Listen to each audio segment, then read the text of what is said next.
here's how the Falcon and the Winter Soldier could bring mutants to the MCU. While the dust on WandaVision continues to settle, we're all just sitting around and waiting with bated breath to find out what will come our way in the Falcon and Bucky Show when that premieres on Disney Plus on March 19th. And while WandaVision taught us a valuable lesson in expectation management, that isn't enough to dissuade us from crafting even more theories about what awaits us in the MCU's next installments. We all know that mutants are coming to the MCU, but the questions of how and when loom large. But now, between WandaVision's unresolved questions and dangling plot threads, which we broke down for you in depth yesterday, and some tantalizing clues from the comics in a brand new The Falcon and Bucky Show trailer, we have a theory about how Kevin Feige and company could lay the groundwork for the X-Men to finally join the Marvel Cinematic Universe. While this is speculation for the time being, and you should absolutely take it with a sentinel-sized grain of salt, if we are right about this, that could be considered a spoiler. We're also going to be discussing what happened on WandaVision during the finale, so if you're not caught up yet on that series, or you're worried about that kind of thing, or you're still angry that Reed Richards wasn't 3 Mephistos in a trench coat for some reason, then make like Sam Wilson and fly on out of here. Great. So how will the X-Men finally join the Marvel Cinematic Universe? Well, that's the $71.3 billion question. We've put forward several theories in the past, including the idea that the Eternals will be the reason they'll lay the groundwork for how the mutant gene came to be seeded on Earth, which is straight out of the comics and could still feasibly happen in that movie. Another popular theory that could still come true is that we'll meet the X-Men and mutant kind as a result of whatever happens in the Multiverse of Madness in Doctor Strange 2, and if there's any sort of resultant convergence of realities, like what seems to be the case in Spider-Man No Way Home. And then there's the now debunked idea that WandaVision would be this grand reverse House of M situation, like, no, more mutants! And speaking of WandaVision, let's address the elephant in the room. Ralph Bohner. Ralph, my husband. Ralph Bohner? While so many of us held out hope that Evan Peters' Pietro Maximoff was actually Quicksilver, it turns out he was Dick Silver. He was fake Pietro. He was Ralph Bohner, an actor living in Westview being mind-controlled by Agatha Harkness to manipulate a grief-stricken Wanda Maximoff by convincing her that this dude was just her dearly departed brother from another mother, in another reality, I guess. But no, Ralph doesn't have super speed, he probably isn't a mutant, and he almost definitely is not the FBI's missing person, folks. If you are in witness protection, you're not going to be an actor or model actively auditioning for various projects unless you're trying to get caught. And as was basically confirmed by WandaVision director Matt Shakman on the Fat Man Beyond podcast, he's basically just a red Sokovian Halloween herring and nothing more. However, thanks to a new trailer for the Falcon and Bucky Show, we now have some major clues about how Kevin Feige could slowly seed the idea that mutants are already in our midst. So we know that in addition to wrestling with what it means to step into the shoes of an icon like Captain America and the complicated legacy of the Shield, the Falcon and Bucky Show will find Baron Zemo trying to finish his work of eliminating superheroes that he first began in Civil War.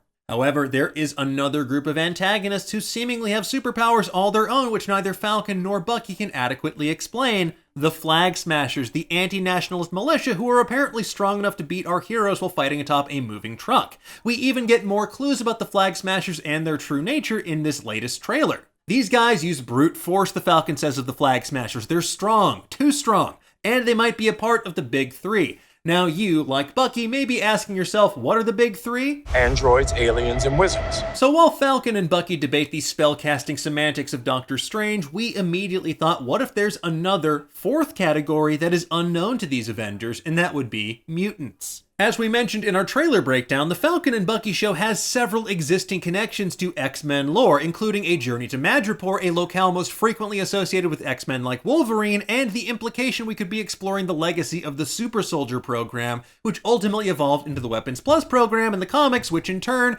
gave us mutant characters like Wolverine, Weapon X, sentient weapons turned into government-regulated killing machines, which in Wolverine's case didn't end well for the government.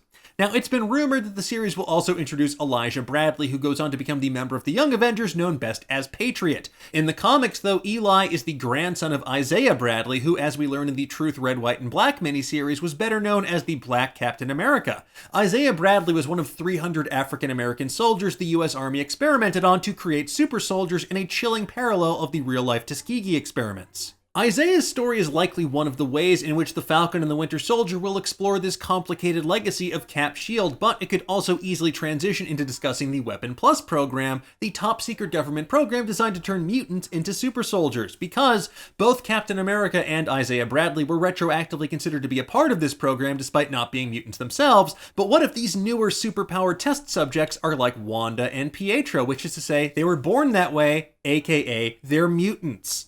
So how could mutants have gone undetected for so long in the MCU? Well, as we've covered previously, their mutant genes may not have been activated yet in the MCU timeline. There may be instances here and there where someone like Wanda Maximoff was able to access her powers at a very early age, but it was exposure to the Mind Stone that really supercharged her abilities. And what has the Earth undergone in recent years in the Marvel Cinematic Universe? Not one, not two, but 3 snaps of the Infinity Gauntlet, each of which released massive amounts of radiation and energy across the universe. And maybe it wasn't enough energy to fundamentally alter someone's DNA like the Hex did to Monica Rambeau, but maybe enough to activate the existing mutant genes in people all over the world.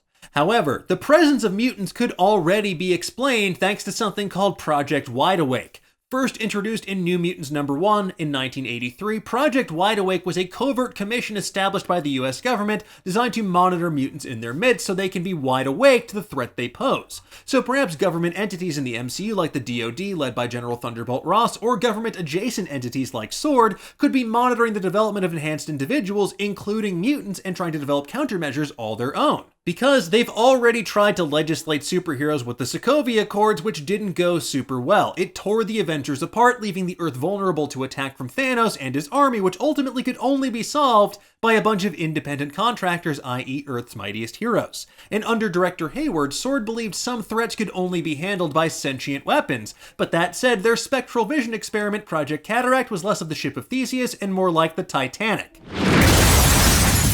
So with $3 billion worth of vibranium currently somewhere unknown, SWORD likely isn't in the best position to be creating brand new weapons, although we still believe they could be building something like Sentinels inside their massive hangar at their headquarters. But for more on that, check out our previous theory video, which I'll link in the description below. That leaves us with someone like Thunderbolt Ross, who after being repeatedly rebuked by the Avengers, probably wants super soldiers firmly under his thumb, ones that act on his orders and follow the government's wishes. So if you're having a hard time recreating the super soldier serum that gave the world the original Captain America, it makes sense to monitor people being born with mutant powers as potential candidates to then be turned into living weapons through the Weapon Plus program. So perhaps the Flag Smashers might be mutants themselves taking action against government forces that persecute them and experiment on them. Or maybe there's a far simpler explanation for it and they've taken some sort of twist on the super soldier serum that they took from either the Operation Rebirth program or the Weapon Plus program. Regardless, much like Thanos, mutants are inevitable, and though we may not see the X-Men proper anytime soon, fingers crossed that we'll learn even more about how mutants will join the MCU once the Falcon and Bucky Show debuts on March 19th. But folks, in the meantime, tell us, what do you think of this theory? How do you think Marvel will ultimately give us people like the X-Men? Go f yourself. Let us know in the comments below, and for the latest and greatest in the world of pop culture, stay tuned to Nerdist.com.